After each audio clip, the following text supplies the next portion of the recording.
What if Netflix did not begin by reinventing television, but by changing something far less glamorous, the moment when customers paid? Today, Netflix is usually associated with global streaming, original series, and massive content budgets. Its rise is often explained through shows such as House of Cards, Stranger Things, or The Crown. The common belief is simple. Netflix won because it became better at making and distributing exclusive entertainment. But that explanation starts too late. Years before Netflix produced its own series, and years before streaming became the center of the entertainment industry, the company had already changed the economic relationship between viewers and video. In the traditional rental market, every movie created a separate transaction. A customer visited a store, selected a title, paid for that title, and accepted a deadline for returning it. Keeping the movie too long could create another charge. Every viewing decision came with a price, a time limit, and a small amount of friction. Netflix introduced a different arrangement. Beginning in 1999, customers could pay a fixed monthly fee, choose films online, receive physical discs through the mail, and keep them without traditional late fees. When one disc was returned, another title from the customer's queue could be sent.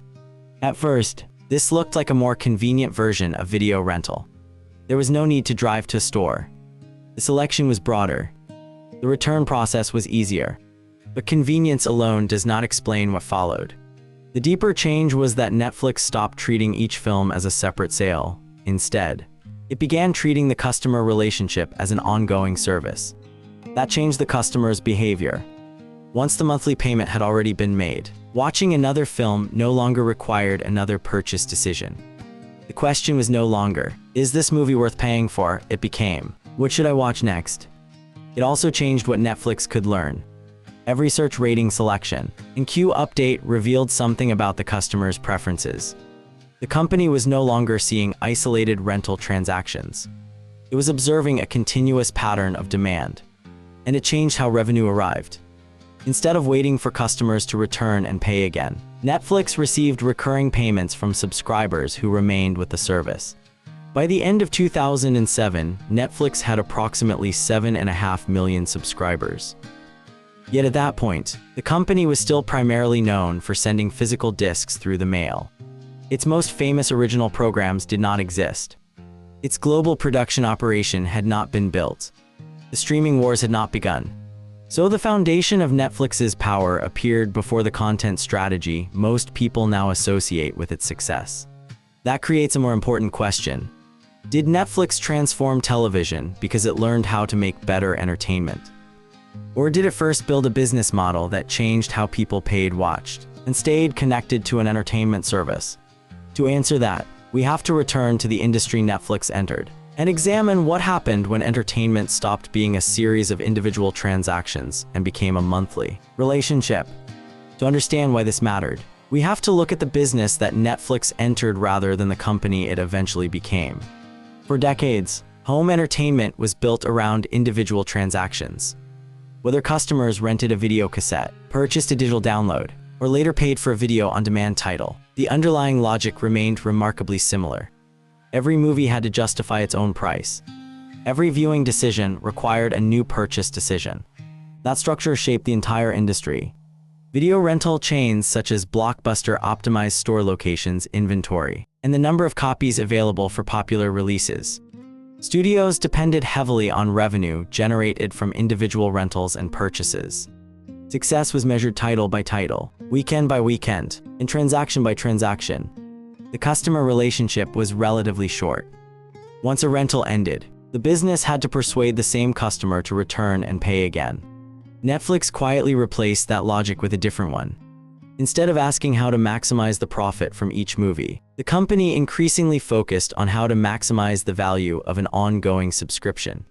This distinction may sound subtle, but it changed nearly every business decision that followed. A subscriber paying the same monthly fee had little reason to hesitate before trying another film. An obscure documentary, an old comedy, or an independent foreign movie all became essentially free after the subscription had already been purchased. For customers, the cost of exploration fell dramatically. For Netflix, every additional viewing session created something even more valuable than immediate revenue. It generated information.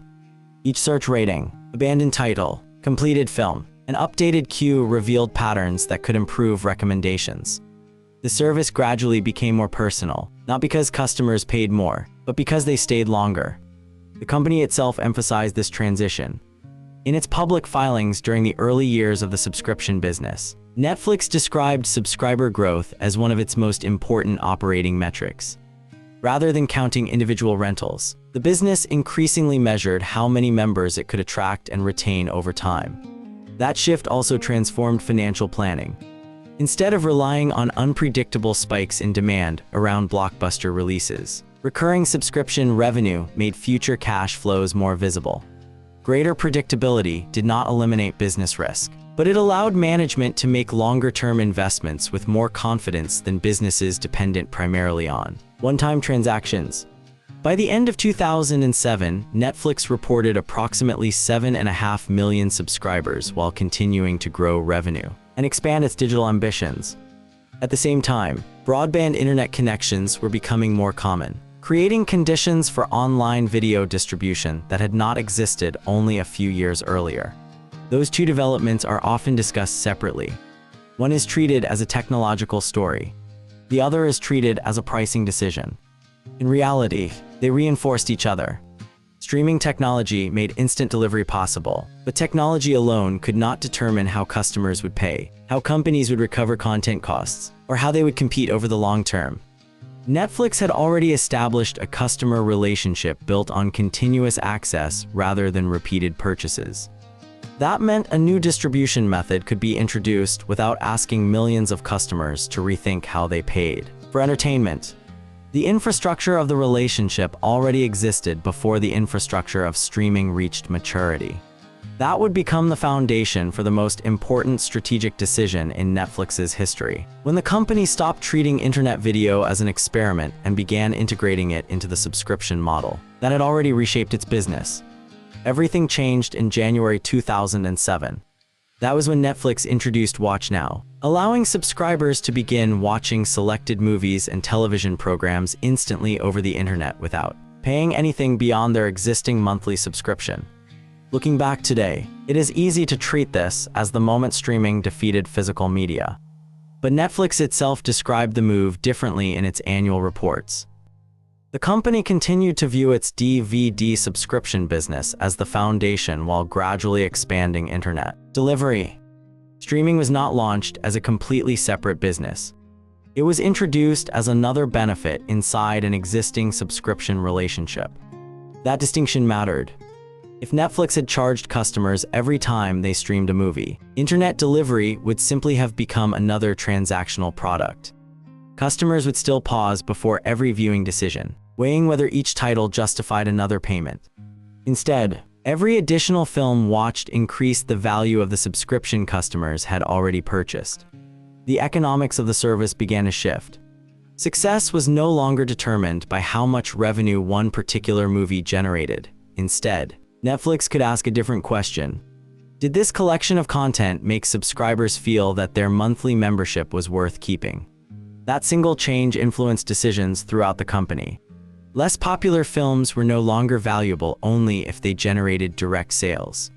They also became valuable if they appealed strongly to smaller audiences, reduced subscriber cancellations, or encouraged members to spend more time using the service. Recommendations became more important because helping members discover another enjoyable title increased the perceived value of the subscription without requiring another payment. Content licensing also began to look different. Rather than evaluating whether one title could recover its own acquisition cost through individual purchases, Netflix could spread those costs across millions of subscribers. A successful licensing agreement did not need to maximize revenue from one film. It needed to strengthen the overall service. As subscriber numbers grew, this model became increasingly powerful.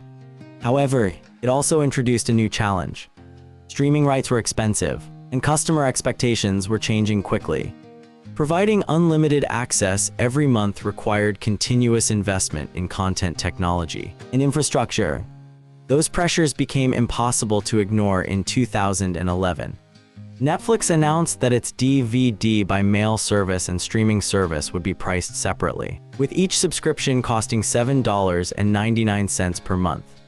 The company expected some customer resistance, but the reaction proved significantly stronger than anticipated.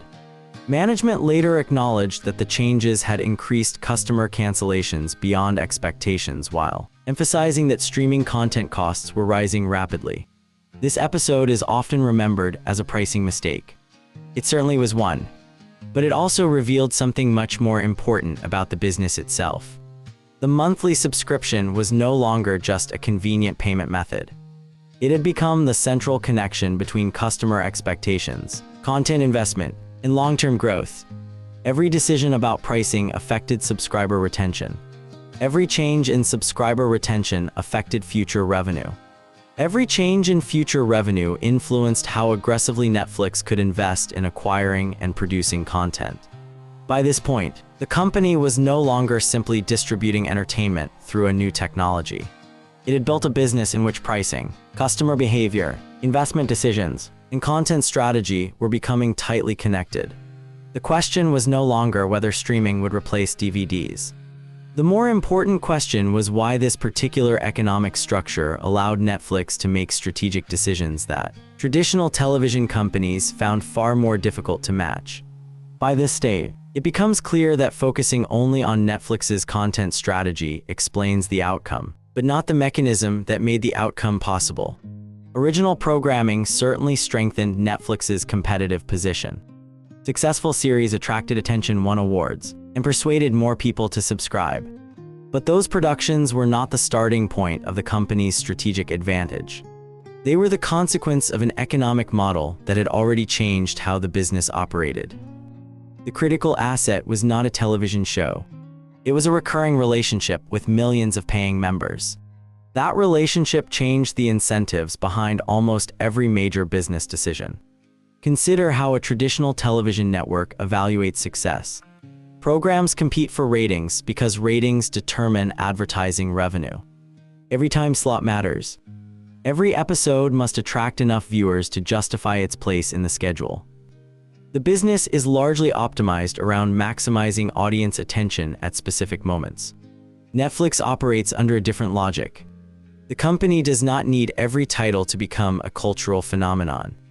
It needs the overall service to remain valuable enough that subscribers continue paying every month. That difference changes how content itself is evaluated.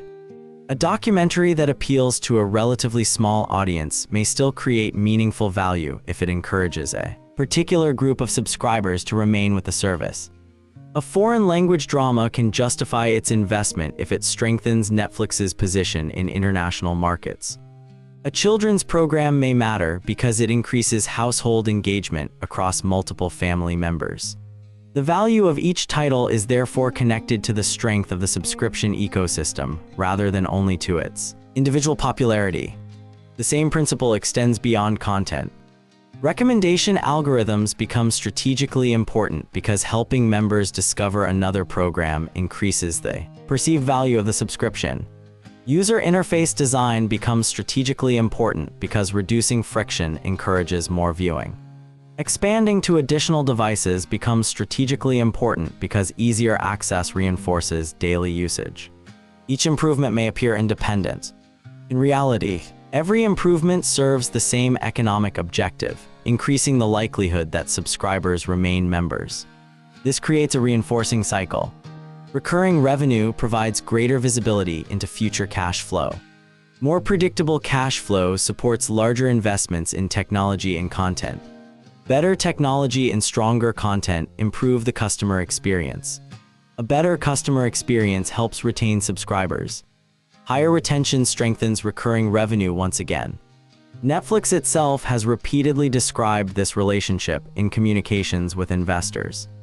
The company explains that revenue growth allows continued investment in programming and product improvements, while those investments are intended to increase the value delivered to members over time. Seen from this perspective, streaming technology alone could never have produced the same strategic effect. Technology determines how entertainment is delivered. The subscription model determines how the entire business learns, invests, allocates capital, and competes. That is why competitors eventually discovered that launching a streaming application was not enough. Many established media companies already possessed world-class libraries, famous intellectual property, and decades of production experience. Yet they also had to rebuild direct subscription relationships, redesign pricing models, rethink content investment, and develop new methods of retaining customers. The competition was never only about who could produce the best shows. It was increasingly about who could build the strongest long-term relationship with viewers through a business model that rewarded continuous engagement instead of individual transactions. Once that distinction becomes visible, Netflix looks less like a company that simply mastered streaming technology, and more like a company that quietly changed the economic rules governing how television creates and captures value. Seen from this perspective, Netflix did not simply introduce a new way to watch television. It introduced a different way to finance it. That distinction explains why so many competitors eventually copied the streaming format but struggled to reproduce the same strategic position. Streaming video is a technology. Original programming is a competitive asset. Neither of those, by themselves, explains why Netflix was able to reshape the economics of the industry. The deeper change happened when recurring subscriptions became the center of the business. Once customers agreed to pay continuously rather than transaction by transaction, every important decision inside the company began to follow a different logic. Content was no longer expected to maximize revenue from one purchase.